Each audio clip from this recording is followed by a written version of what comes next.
දැන් ආලෝකය ආලෝක සංඥා. සංඥාව තමයි විඥානය. ඒතකොට ඒක දැනෙන එක. ඒතකොට කම්පණය දැනෙන එක තමයි සංඥාව. ඒක දැනෙන කියන්නේ. ඒතකොට තියෙනවා වගේ දැන් හැමසම ආලෝකයේ දෙයක් වගේ දැනෙන එක තමයි විඥානය කියන්නේ. සංඥාව විඥානය කියන්නේ දෙයක් වගේ දැනෙන. ඒතකොට ඒකට බලයක් ඇවිල්ලා. ඔය ශබ්ද සංඥා ශබ්ද අනේක සෝත විඥානය කියනකොට ඒක ශබ්ද දෙයක් වගේ දැනෙනවා. ඒ ශබ්ද සංඥා ඒක දෙයක් වගේ දැනනකොට විඥාන. ඒතකොට මේ විදිහට ගියාම ශබ්ද ඒතකොට තියෙනවා වගේ දැනෙන්නේ. ඒතකොට ඒක අර සංඥාව. ඒතකොට තියෙනවා වගේ දැනන එකම ඒකම ඊට පස්සේ ඒ තියෙන එක ඕන වෙනවා එක අන්න ඕනයි කියන එක නන්දිය දැනෙන එක පිනවන එක අන්න ඒක ආත්මය. ඒතකොට ඒක ඕන කෙනා ඉන්නවා. අන්න ආත්මය.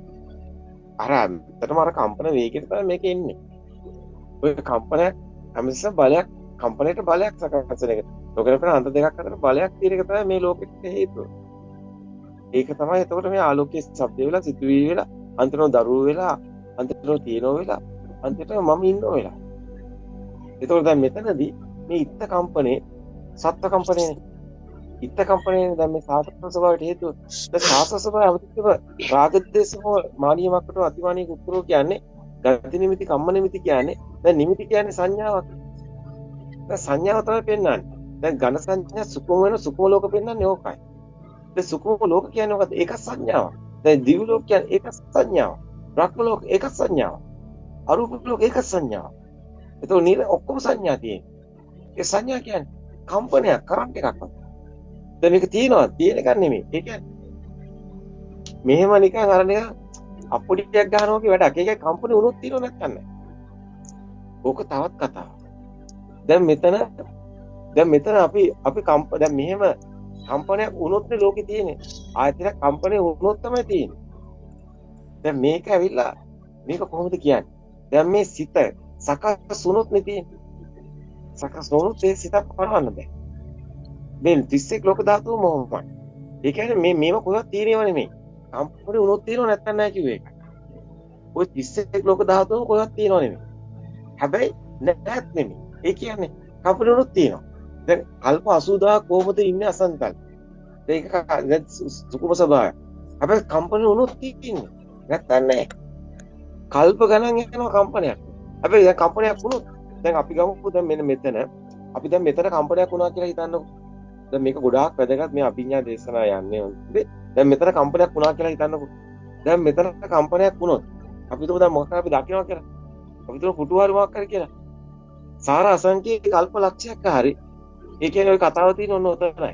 කම්පනයක් මේ කම්පනයට සමාන කම්පනයක් නෑ. ඒක තමයි මේ කියන්නේ කල්ප ගානකට එහෙම කම්පනයක් වෙලා නැහැ මේ දැන් වෙනවා කියන්නේ.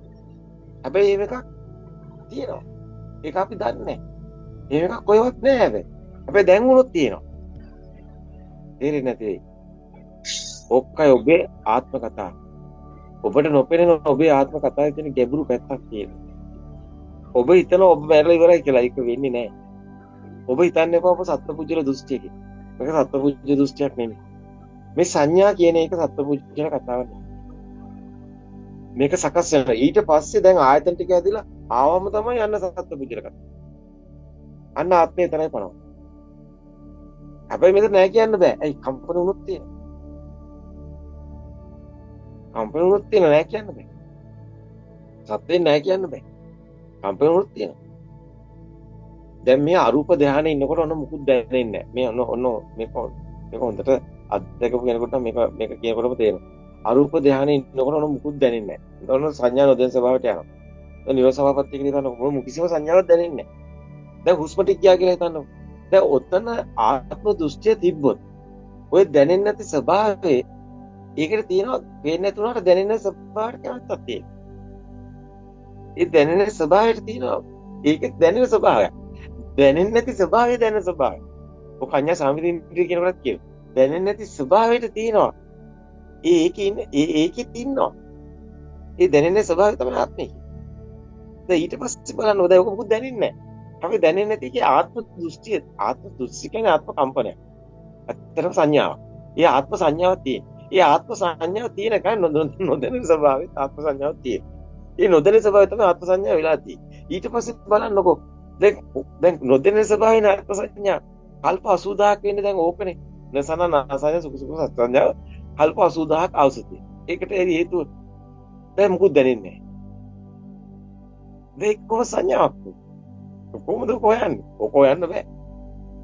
ඔකේ හුස්ම ටික ගියා කියන්නේ ආත්ම දෘෂ්ටිය තියනවා කියන්නේ ආත්ම සංඥාව තියාගෙන නැති වෙන්නේ. දැන් ඊට පස්සේ කොහොමද හොයන්නේ? කල්ප ගණන් ඇයි යන්නේ? ඇයි එහෙනම් සංඥා සකසන හිට උපදින්නේ? එහෙම වෙන්නේ නැහැ. ඇයි ඒ? සංඥාවක් නැහැ. ඒ මොකද්ද ඒ කතාව? ඒ කොහොමද කියන්නේ? ඒකනේ කල්ප 80000. එක කල්පයකට දින නියමයක් නැහැ. එතන 80000. කොහොමද කියන්නේ? දැන් හිතනවා දැන් ඉවරයි කියලා. ඉවර නැහැ. ඒ කොහොමද ඔක සකස් වෙන්නේ යා? ආයිමත් ඔය අරූප ධානයට වෙලා හරි කවුරු හරි හිටියොත් හරි දෙක ටෙලිපති වෙනවා. ඒ විතරක් නෙමෙයි.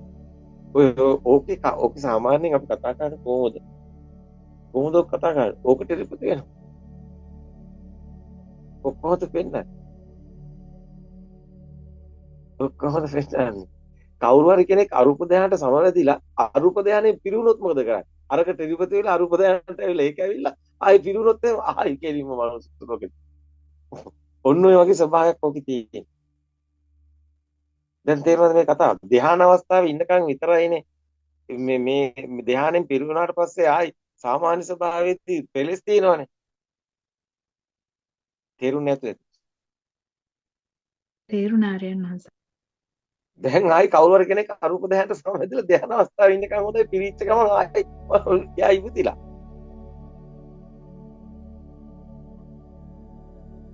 මේක වෙනස් කතාවක්. මේක කම්පනයක් නේ. කම්පනයක් කියන්නේ වෙනස් කතාවක්.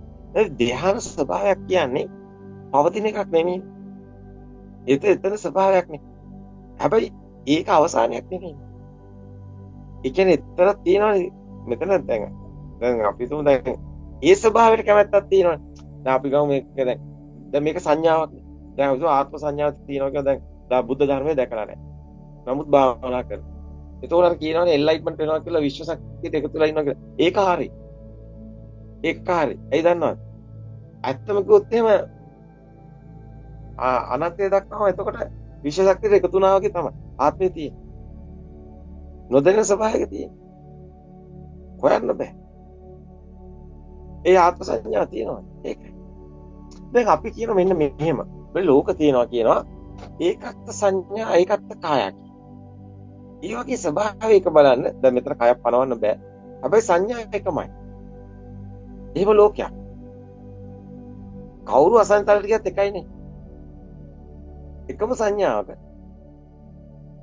එතකොට කොහොමද ඒක පනවන්නේ? කල්ප 80000 මේක අපි කිව්වේ මේක නිරේ යනට වැඩි භයානකයි. අසඤ්ඤ තලේ කල්ප 80000 කියන්නේ නිරේවත් ඔච්චර අවශ්‍ය නැහැ. දැන් බුදුන් වහන්සේ පේන රටාව දිහා බැලුවම අපිට පේනවා මේකයි භයානකම කියන්නේ. භයානකම අරූප ධ්‍යාන. භයානකම අරූප ධ්‍යාන. ලෞකික අරූප ධ්‍යාන අතිශයින් භයානකයි. නිරේ කියොත් ඊට කලින් එනවා. ඒකයි දෙව්දත් පස්සේ බුදු වෙනවා. හැබැයි අසඤ්ඤ තලේ කියේ කෙනා එයාට එන්නම් වෙන්නේ නැහැ දැන්. එයාට දින නියම. ඒයි සංඥා ඒ සංඥා තමයි ආත්ම ස්වභාවය මොකද්ද? නොදැන ස්වභාවය. ඒක තමයි ආත්මය. දැන් නිවන් දැකලාද? එයා නිවන් දැකලා නැහැ. හැබැයි එයා ආයෙ නැහැ කියන්න බෑ. එයායි සකස් වෙන්නේ නැහැ කියන්න බෑ. කල්ප 80000 ගැන කතා කරන්නේ කොහොමද? එක කල්පයකට දින නියමයක්. නමුත් මේක ඉවරයක් නැහැ.